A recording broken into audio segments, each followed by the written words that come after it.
ಇವತ್ತು ನಿನ್ನೆವರೆಗೂ ನಾನು ಬೆಳಗಾವಿಯಲ್ಲಿ ಕ್ಯಾಂಪೇನ್ದಲ್ಲಿ ಇದ್ದೆ ಮತ್ತು ಬಹುತೇಕ ಎಲ್ಲ ವಿಧಾನಸಭಾ ಕ್ಷೇತ್ರಕ್ಕೂ ಒಂದು 2 ರೌಂಡ್ ಈಗಾಗಲೇ ಕ್ಯಾಂಪೇನ್ ಮಾಡಿದ್ದೇನೆ. ಭಾಳ ಒಳ್ಳೆಯ ರೆಸ್ಪಾನ್ಸ್ ಇದೆ. ನಿನ್ನೆ ಪ್ರಹ್ಲಾದ್ ಜೋಶಿ ಅಲ್ಲಿ ಬೆಳಗಾವಿಗೆ ಒಂದು ಕಾರ್ಯಕ್ರಮಕ್ಕೆ ಪ್ರಚಾರ ಕಾರ್ಯಕ್ರಮಕ್ಕೆ ಬಂದಿದ್ದರು, ಬೂತ್ ಮಟ್ಟದ ಕಾರ್ಯಕರ್ತರು. ಮತ್ತು ಇಲ್ಲಿ ಇವತ್ತು ನಾಮಪತ್ರ ಇದ್ದರಿಂದ ಇವತ್ತು ಇಲ್ಲಿ ಬರಬೇಕನ್ನುವಂಥದ್ದು ಆಹ್ವಾನ ಮೇಲೆ ಇವತ್ತು ಇಲ್ಲಿ ಬಂದಿದ್ದೇನೆ. ಮತ್ತು ಇಲ್ಲಿಯೂ ಸಹಿತ ಧಾರವಾಡದ ಮತ್ತು ಮೊದಲಿಂದು ಭಾರತೀಯ ಜನತಾ ಪಾರ್ಟಿ ಗಂಡು ಮೆಟ್ಟಿನ ಸ್ಥಳ. ಸತತವಾಗಿ ಇಲ್ಲಿ ಪ್ರಹ್ಲಾದ್ ಜೋಶಿ ಆರಿಸ್ಕೊಂಡು ಬರ್ತಾ ಇದ್ದಾರೆ. ಮತ್ತು ಇವತ್ತು ಈ ಒಂದು ಚುನಾವಣೆಯಲ್ಲಿ ಸಹಿತ ನಾನು ಈಗಾಗಲೇ ಹಲವಾರು ಬಾರಿ ಬೇರೆ ಬೇರೆ ಕಡೆ ಹೇಳಿದ್ದೀನಿ. ಇವತ್ತು ಭಾರತೀಯ ಜನತಾ ಪಾರ್ಟಿ ಮತ್ತು JDS ಏನೊಂದು ಅಲೈನ್ಸ್ ಆಗಿದೆ. 3 ಸೀಟುಗಳಲ್ಲಿ JDS ಮತ್ತು 25 ಸೀಟುಗಳಲ್ಲಿ ಭಾರತೀಯ ಜನತಾ ಪಾರ್ಟಿ ಸ್ಪರ್ಧೆ ಮಾಡಿದ್ದಾರೆ. ನಿನ್ನೆ ನರೇಂದ್ರ ಮೋದಿಜಿಯವರು ಸಹಿತ ಮೈಸೂರು ಭಾಗದಲ್ಲಿ ಪ್ರವಾಸ ಮಾಡಿದ್ದಾರೆ. ನನ್ನ ಒಂದು ಅನುಭವದ ಮೇಲೆ ಹೇಳೋದಾದರೆ ಇಡೀ ರಾಜ್ಯದಲ್ಲಿ ಹಿಂದೆ ನಾವು BJP 25 ಸ್ಥಾನಗಳು ಪಡ್ಕೊಂಡಿದ್ವಿ. ಈ ಸಲದ ಚುನಾವಣೆಯಲ್ಲಿ JDS ಮತ್ತು ನಮ್ಮದು BJP ಅಲೈನ್ಸ್ ಆಗಿದೆ. ಎಲ್ಲ 28 ಕ್ಷೇತ್ರಗಳಲ್ಲಿ ನಾವು ಜೈಬೇರಿಯನ್ನು ಬಾರಿಸ್ತೀವಿ. ವಿಜಯ ನಿಶ್ಚಿತ ಅನ್ನುವಂಥ ಮಾತನ್ನು ನಾನು ಹೇಳ್ತೀನಿ. ಬೆಳಗಾವಿದು 27ನೇ ತಾರೀಕಿನಿಂದ ನಿರಂತರವಾದಂಥ ಪ್ರವಾಸದಲ್ಲಿದ್ದೇನೆ. ಮತ್ತು ಇದರ ಮುಖಾಂತರ ಭಾಳ ದೊಡ್ಡ ಪ್ರಮಾಣದಲ್ಲಿ ನನಗೆ ನಿರೀಕ್ಷೆ ಇರಲಿಲ್ಲ. ಭಾಳ ದೊಡ್ಡ ಪ್ರಮಾಣದಲ್ಲಿ ನಾನು 27ನೇ ತಾರೀಕಿಗೆ ಪ್ರವೇಶ ಮಾಡಿದಾಗ ಅಲ್ಲಿ ನಗರ ಪ್ರವೇಶ ಮಾಡಿದಾಗ ಸುಮಾರು 4,000ಕ್ಕೂ ಹೆಚ್ಚು 2 ವೀಲರ್ಸ್ ಮುಖಾಂತರ ಯುವಕರು ನಮ್ಮನ್ನು ಬರಮಾಡಿಕೊಂಡ್ರು. 16,000 ನಾಗರಿಕರು, ನಮ್ಮ ಅಭಿಮಾನಿಗಳು, BJP ಕಾರ್ಯಕರ್ತರು 16,000ಕ್ಕೂ ಹೆಚ್ಚು ಜನ ಅಭಿಮಾನದಿಂದ ನನ್ನ ಬರಮಾಡಿಕೊಂಡು ನೋಡಿದರೆ ಬಹುಶಃ ನನ್ನ ಜೀವನದಲ್ಲಿ ಪೊಲಿಟಿಕಲ್ ಅನುಭವದಲ್ಲಿ ಹೇಳೋದಾದರೆ ಇಷ್ಟು ದೊಡ್ಡ ಪ್ರಮಾಣದಲ್ಲಿ ಒಂದು ಸಲ ನಾವು ಅಭ್ಯರ್ಥಿಯಾಗಿ ಹೊಂಟಾಗ ಇಷ್ಟು ದೊಡ್ಡ ಪ್ರಮಾಣದಲ್ಲಿ ಅವರು ಸ್ವೀಕಾರ ಮಾಡಿದ್ದು ನೋಡಿದರೆ ಅವರ ಪ್ರೀತಿ ವಿಶ್ವಾಸ ನನ್ನ ಜೀವನದಲ್ಲಿ ಬರಲಿಕ್ಕೆ ಸಾಧ್ಯ ಇಲ್ಲ.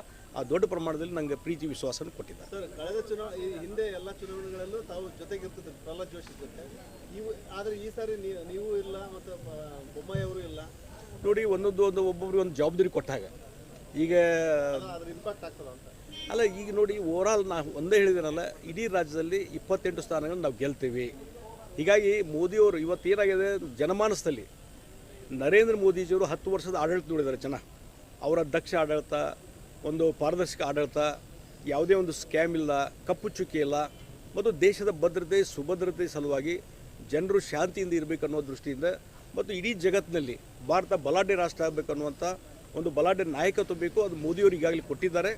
ಹೀಗಾಗಿ ಮತ್ತೊಂದು ಸಲ ಪ್ರಧಾನಮಂತ್ರಿ ಆಗಬೇಕು ಅನ್ನುವಂಥ ಇವತ್ತು ಹಿನ್ನೆಲೆಯಲ್ಲಿ ನಾನು ಎಲ್ಲಿ ಹೋಗ್ತೀನಿ, ಯಾವುದೇ ಜಿಲ್ಲೆಯಲ್ಲಿ ಹೋಗಲಿ, ಎಲ್ಲ ಕಡೆಯೂ ಒಂದೇ ಜನರಲ್ ಇರುವಂಥದ್ದು ಮೋದಿಯವರು ಮತ್ತೊಂದು ಸಲ ಪ್ರಧಾನಮಂತ್ರಿ ಆಗಬೇಕು.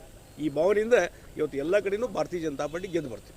ಲಿಂಗಾಲೇಶ್ವರ ಶ್ರೀಗಳ ಸ್ಪರ್ಧೆ ಏನಾದರೂ ಎಫೆಕ್ಟ್ ಆಗ್ತದ? ಇಲ್ಲ, ಇಲ್ಲಿ ನೋಡಿ, ನಾನು ಇವತ್ತೇ ಬಂದಿದ್ದು 27ಕ್ಕೆ ನಿಮ್ಮನ್ನು ಭೇಟಿಯಾಗಿ ಹೋದವ ನಾವು ಬಂದಿದ್ದು ಇಲ್ಲಿ. ಹೀಗಾಗಿ ಅದನ್ನು ಇಲ್ಲಿದ್ದ ಸ್ಥಳೀಯವಾದಂಥ ನಾಯಕರು, ಅಭ್ಯರ್ಥಿಗಳು ಎಲ್ಲರೂ ನೋಡ್ಕೊತಾರೆ. ಸರ್, ನಿಮ್ಮನ್ನು ಹೊರಗ್ನವರು ಅಂತ ಟ್ರೀಟ್ ಮಾಡ್ತೀರಲ್ಲಿ?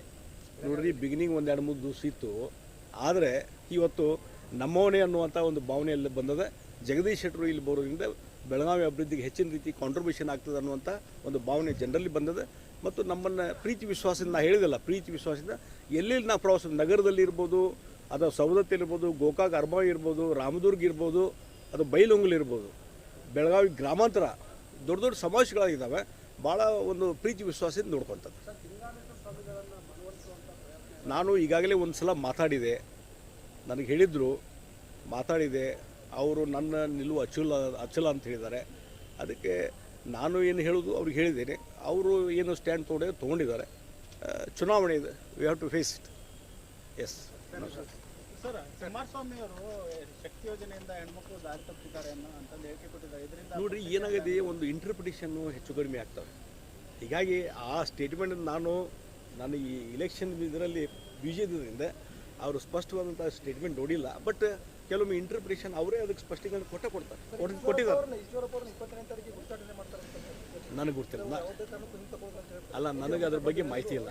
ನಾನು ಹೆಚ್ಚು ಕಡಿಮೆ ಬೆಳಗಾವಿಯಲ್ಲಿ ಸೆಟ್ಲ್ ಆಗಿದ್ದರಿಂದ ಇವತ್ತು ಬೇರೆ ಕ್ಷೇತ್ರದಲ್ಲಿ ಏನು ನಡೀತದೆ ಭಾಳ ಕಾನ್ಸಂಟ್ರೇಷನ್ ಮಾಡಿ. ಯಾಕಂದರೆ ಅಲ್ಲಿ ಹೋದಾಗ ಎಲ್ಲರನ್ನು ವಿಶ್ವಾಸ ತೊಗೊಂಡು ಇವತ್ತು ಬೆಳಗಾವಿಯಲ್ಲಿ ದೊಡ್ಡ ಪ್ರಮಾಣದಲ್ಲಿ ಪ್ರಚಾರ ಮಾಡ್ತಾ ಇದ್ದೇನೆ.